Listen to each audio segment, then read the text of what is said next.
강사님 저는 이번에 꼭 해야 됩니다 라는 분이 계세요? 두 분? 세 분? 네 분? 그래요. 그럼 가위바위보 한 번만 하셔요. 우리가 네 명 다 할 수는 없으니까 가위바위보. 그래요. 가위바위보. 그럼 선생님 하시고. 그래요. 그럼 일단 두 분. 자, 근데 선생님 질문이 좀 시원치 않으면 바로 선생님께 가도록 할게요. 지금 허잡한 질문들이 많더라고요. 제가 보니까. 자, 우리 맨 위에 우리 제가 되게 사랑하는 언니가 있는데 그 언니가 어느 날 암이 걸린 거예요. 근데 고칠 수 없는 몸 전체가 다 전이가 됐다고 하는데 그 언니는 제가 이 사실을 알고 있다는 걸 모르고 저도 간접적으로 들었는데 그 언니에게 어떤 위로의 말을 해야 되는 건지 하루하루가 기적이라고 했다는 말을 들었거든요. 그래서 제가 어떻게 위로를 하는 게 맞는 건지도 잘 모르겠고 네, 그래서 그 질문을 드리고 싶습니다. 상갓집에 가서 위로하는 가장 좋은 방식은 얼마나 슬프겠냐라고 말하는 게 아니라 고스톱판이 끝날 때까지 거기 있는 거라고 그랬습니다. 그게 영화 밀양에 보면 송강호 씨가 전도연에게 하는 방식입니다. 어떠한 상황이 돼도 옆에 그냥 있는 거죠. 네. 때로는 짜져 있기도 하고 때로는 도와주려고 하기도 하고 그래서 지금 그 상황에 있는 그분에게 뭐 말로 위로하는 거는 제가 보기엔 오히려 더 그분을 불편하게 할 수 있을 것 같고요. 그냥 그분께 선생님의 시간이 되시는 대로 자주 가서 뭐 병에 대한 얘기를 한다기보다는 뭐 좋아하는 걸 먹는다든지 차를 마신다든지 그러면서 그냥 가볍게 수다를 떨고 그 시간을 많이 가지시다 보면 그분이 어떤 결정적 순간에 선생님한테 어떤 말을 하실 것 같아요. 그럼 그때 문제를 해결해 주고 그러기보다는 그냥 같이 얼굴을 바라보고 있거나 손을 잡거나 허그를 하거나 그러는 게 더 좋지 않을까 생각이 듭니다. 네, 고맙습니다. 누가 가위바위보 이기셨죠? 네. 네, 안녕하세요. 저는 대전에서 그런 거 얘기할 시간 없습니다. 빨리 합시다. 지금 대전이 뭐가 중요합니까? 지금 오키나와에서 왔는데 지금 동경에서도 오시고 지금 포도 과자 사왔어요? 안 사왔어요? 안 사왔어요. 오는 길에 하나 사오지. 짜증나. 센스도 없어 정말. 진짜 강의만 좋다고 하면 뭐예요 정말. 빨리 얘기하셔요 빨리. 그냥 되게 슬프게 말하려고 했는데 간결하게 말하자면 대인기피증을 이겨내는 법을 좀 지금 가위바위보 한 게 대인기피증 이겨낸 거지 뭘 대인기피증. 대인기피증 하나도 없는 것 같구만 지금. 포도과자 하나 사와야지 지금. 아니 대인기피증이 있어요 지금. 아까 사람들 내리라고 했는데 손도 안 내리고 계속 끝까지 해서 가위바위보 들었는데 대인기피증이 있는 거예요? 그냥 요즘 들어 사람들의 시선이 좀 시선이 좀 무섭다고 해야 되나? 그래가지고 그래요? 사실 이거 질문을 하면서도 사람들이 날 보면서 어떻게 생각할까? 근데 끝까지 손을 들었어요? 그 벌써 고쳐진 것 같아요. 이미 고쳐진 거예요. 아니 왜냐면 고쳐졌어요. 네, 왜냐면 아까도 우리 소개했잖아요. 자꾸 액션을 바꾸려고 하지 말고 우리가 그거보다는 그 액션을 만들어낸 리액션. 왜냐하면 사람은 어떤 것에 대해서 반작용을 하는 것이 정말 맞거든요. 이걸 분석해서 보면은요. 그러니까 선생님이 대인기피증이 있다고 그러면 갑자기 막 대인기피증 고쳐야지 그러면 그게 더 희한하게 어디로 도망을 자꾸 가요. 그 대인기피증이 고치려고 하면. 강아지도 막 이렇게 내가 막 귀여워가지고 막 이렇게 잡으려고 하면 또 어떻게 해요? 또 도망가 버려요. 그리고 차라리 이렇게 앉아가지고 그냥 이렇게 하는 게 더 얘가 올 확률이 높거든요. 차라리 얘가 좋아하는 간식을 가지면 거의 100% 오고요. 그것처럼 선생님이 대인기피증이 어느 날 무엇 때문에 나타난 거죠. 그 이유가 있죠. 그건 뭐예요? 그냥 대학교 초반에 좀 친구랑 안 좋은 일이 있었는데 그때 사람들이 저를 쳐다보는 게 너무 무서웠어요. 그땐 본인이 잘못했어요? 오해예요? 아니면 상대방이 잘못했어요? 지금 생각해보면. 오해였는데 그때 주변에 아무도 없었어요. 그냥. 근데 이렇게 마이크를 잡고 손을 들 만한 게 생겼다는 건 그 사건에서 벗어나는 선생님의 자아가 생겼다는 얘기거든요. 사람은 그 사건 안에 딱 사로잡히면 이런 말을 하지 못하거든요. 그리고 손을 들지도 않고 끝까지 가위바위보를 하질 않아요. 그 선생님이 손을 끝까지 들고 가위바위보를 했다는 것은 그 사건에서 벗어날 수 있는 자기가 최소한 생겼다는 말이거든요. 그러니까 그 최소한에 생긴 자아가 그때 힘들었던 그 친구를 조금씩 도와주면 좋을 것 같아요. 네. 선생님은 이미 용기가 있어요. 대전에서 여기까지 왔어요. 먼 거리가 아니에요. 오기 쉬운 게 아니에요. 오면서 호두과자를 안 사오는 것도 쉬운 게 아니에요. 선생님은 어려운 두 가지를 했단 말이에요. 호두과자도 안 사오고 거기서 여기까지 왔고 토요일 날 하루 종일 다 들어갔단 말이에요. 그렇잖아요. 그 용기가 없으면 하루에 이 생명을 바칠 수가 없어요. 판단력도 있고 결정력도 있고 실행력이 있기 때문에 여기 와서 끝까지 손을 든 거예요. 끝까지 포기하지 말고 손 들고 가위바위보 하세요. 삶에 대해서. 잘 되시길 빌게요. 네, 아까 우리 그래요, 선생님. 직장에서 이제 일을 하다 보면 업무 외에 외모나 성격으로 되게 이제 상사에게 비난을 받을 때가 있는데, 가령 안경을 쓰지 말라든지 아니면은 이제 제가 한 번 되게 충격을 받았던 거는 제 위에 바로 이 상사 팀장한테 너는 주인을 물을 개다라고 얘기를 들어가지고 되게 충격해서 내 무슨 말씀이세요? 넌 주인을 물을 개라고 지나가고 있는데 얘기를 해가지고, 근데 그러고 나서 집에 왔더니 저는 개를 키우고 있거든요. 근데 개를 보면서 어떨 경우에 주인을 물을까 막 생각을 되게 하게 되고, 제 성격을 내가 뭐가 문제지? 라는 저만의 또 프레임을 만들어서 그 안에 갇히게 되더라고요. 근데 회사에서는 일 말고 이제 사람들만 잘 어울리면 되는 거 아닐까라는 생각을 했는데, 그런 말을 들으니까 어떻게 이걸 헤쳐나가야 될지 생각이 들더라고요. 직장에 이름 있는 우리가 들으면 아는 그런 회사예요? 아니면은 그런 회사만 얘기하면 안 되고 그런 지금은 그만뒀는데 방송국에서 그래요? 일하고 있었어요. 그래요? 어디 방송국? 이거 방송인데 이렇게 작게 말해도 의미가 없죠. 멍청이 아니에요?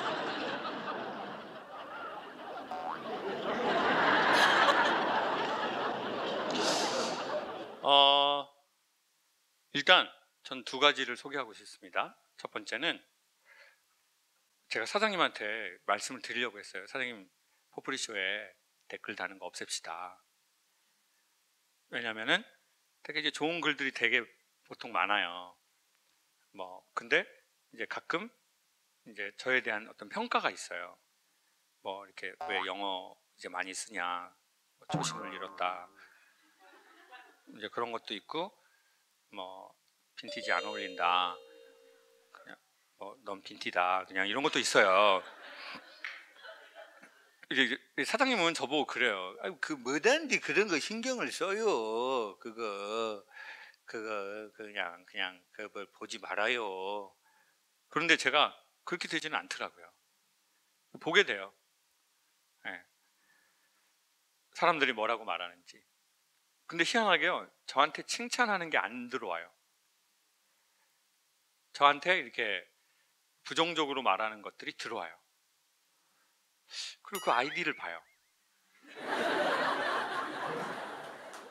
옛날에 걘가? 이런 생각도 들고 끝이 안 좋게 끝났다고 이런 식으로 여기다 글 쓰나? 이런 생각도 해보고,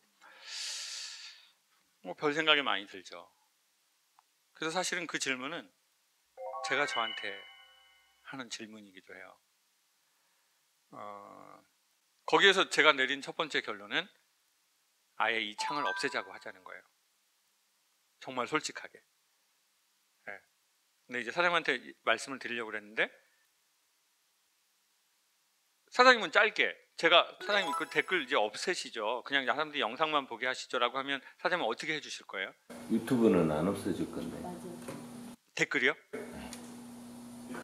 댓글창, 아니 댓글 못 달게 할 수 있거든요.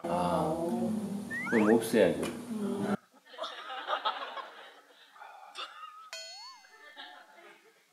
감사해요. 없애야죠. 없애봐.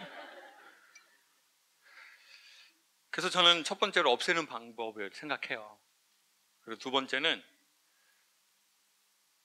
내가 정말 그러한가라고 생각을 해보는 게 있어요.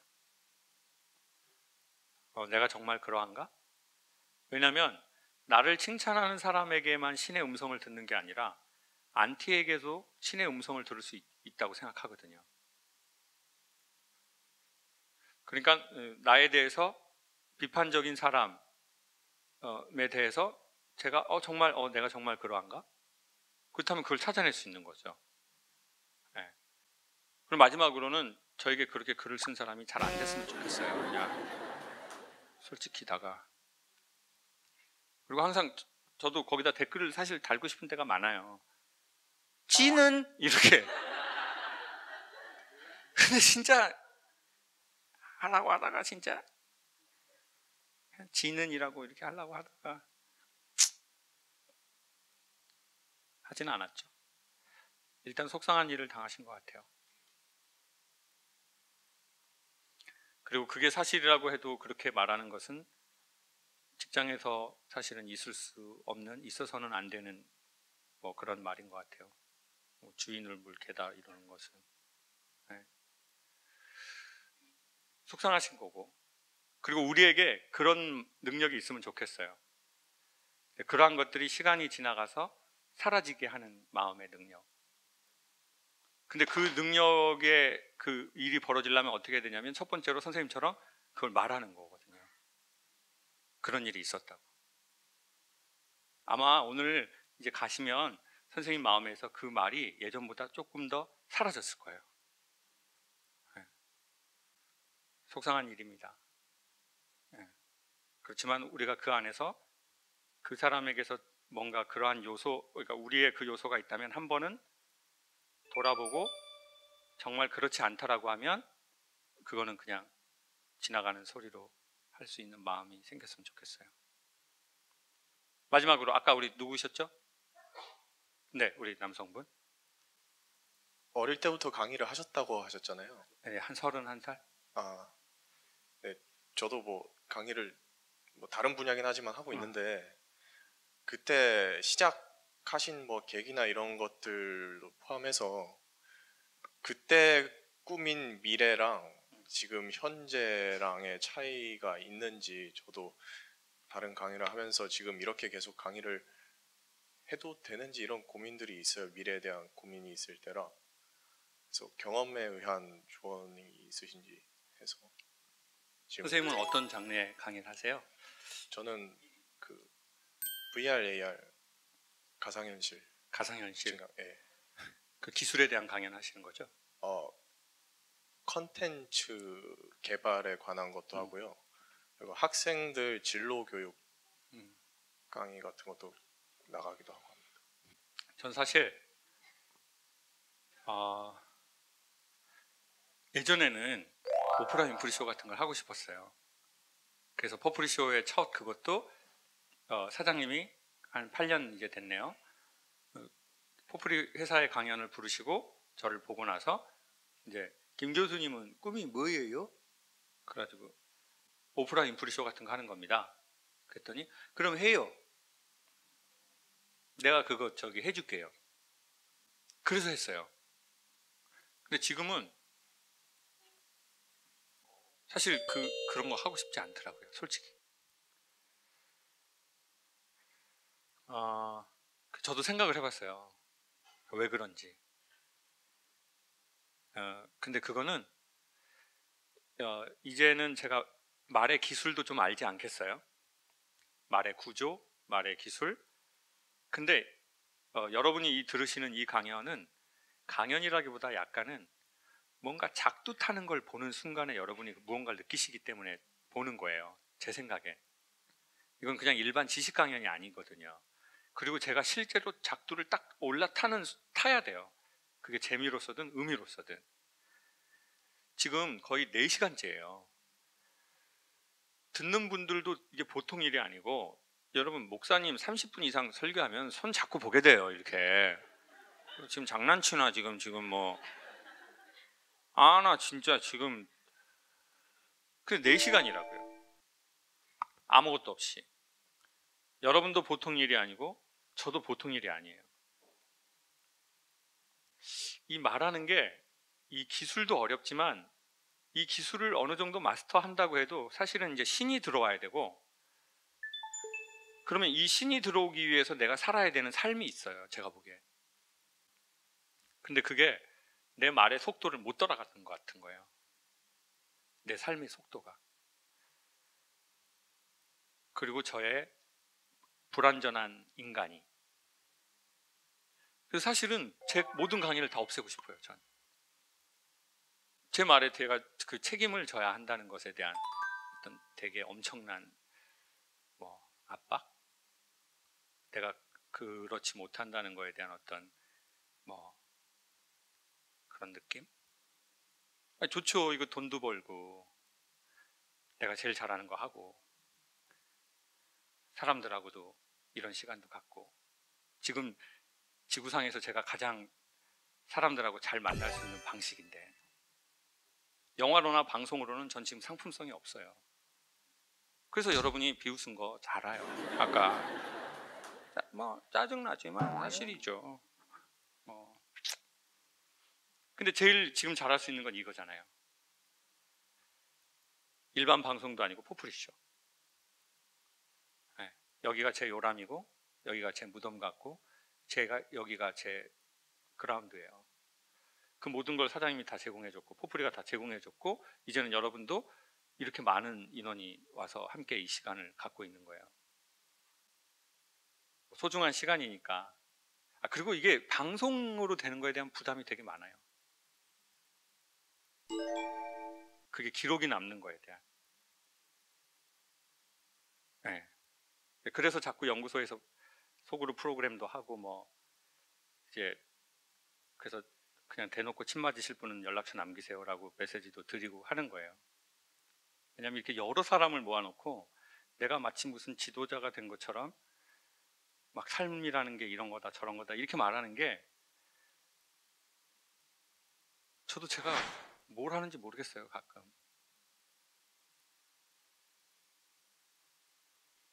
사장님은 근데 왜 포프리쇼를 처음 시작하신 겁니까? 제가 불리하다 싶으면 사장님께 마이크를 넘기겠습니다. 제가 저희 어머니를 많이 좀 닮았는데 주는 기쁨을 어머니한테 배웠습니다. 그래서 나로 인해서 누군가가 기뻐하고 어떤 삶이 좋아진다면 그건 결론은 저를 위한 행동이었죠. 사실은 포프리쇼의 시작은.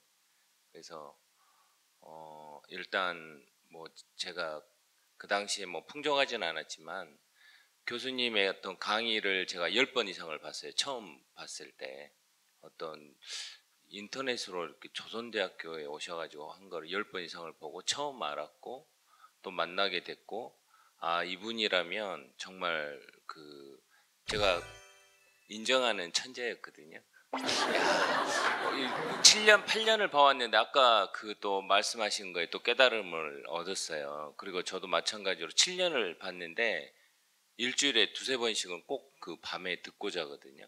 그러면서 또 들었던 것 중에서도 제가 놓친 말들, 이런 말들이 있었는데, 아무튼 굉장히 인간적으로 고통스러움을 옆에서 지켜보니까 제 욕심대로 이렇게 요구를 못하고 조금 쉬었다가 또 컨텐츠 쌓이면 다시 하자. 그렇게 어제 사실은 얘기를 했습니다.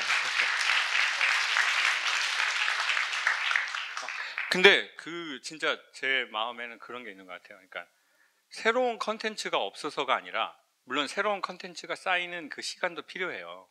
근데 그 컨텐츠는 제가 보기엔 지식으로는 안 되고요, 경험으로밖에 안 되더라고요, 해보니.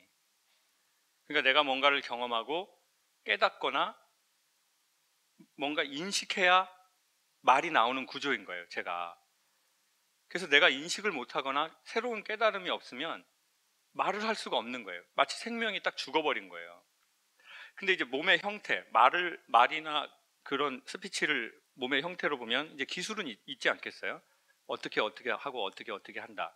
근데 그 안에 호흡을 넣어야 되는데, 그 호흡을 하는 그 과정이 어떻게 보면 내 삶으로 이루어지는 것 같은 거예요. 내가 진짜 내 삶을 그렇게 더 괜찮게 살아야 되는 거예요. 그래야 그 호흡이 붙는 거지. 이게 무슨 미국 가서 갑자기 뭐 경험하고 뭘 경험한다고 해서 여러분이 반응하는 그 호흡이 안 붙더라는 거예요. 그런 이건 되게 솔직한 업자의 고백이에요. 네.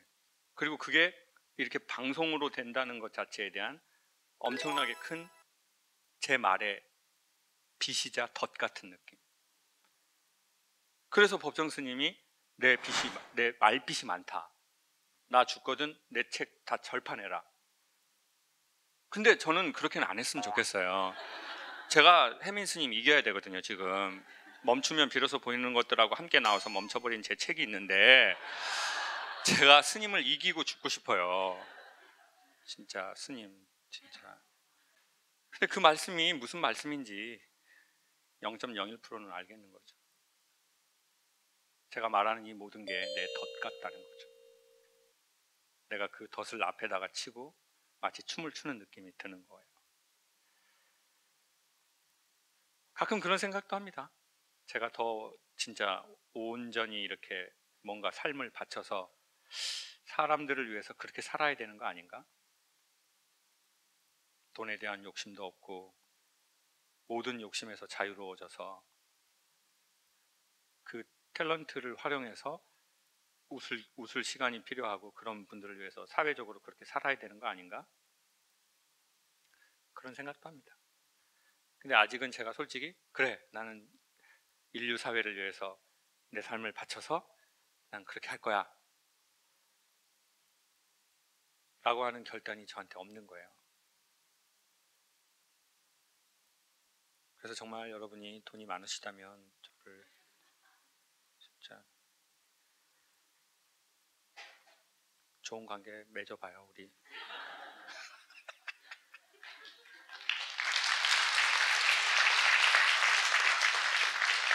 감사합니다. 네, 이랬거나 저랬거나 아까 그 친구분처럼 삶이 계속 우리를 마냥 기다리지 않을 수 있지 않습니까? 그러니 건강할 때 내 인생에 대해서 소중하게도 좀 생각하고 그랬으면 좋겠어요. 그리고 이 귀한 토요일 날 이렇게 좋은 만남 감사합니다. 고맙습니다.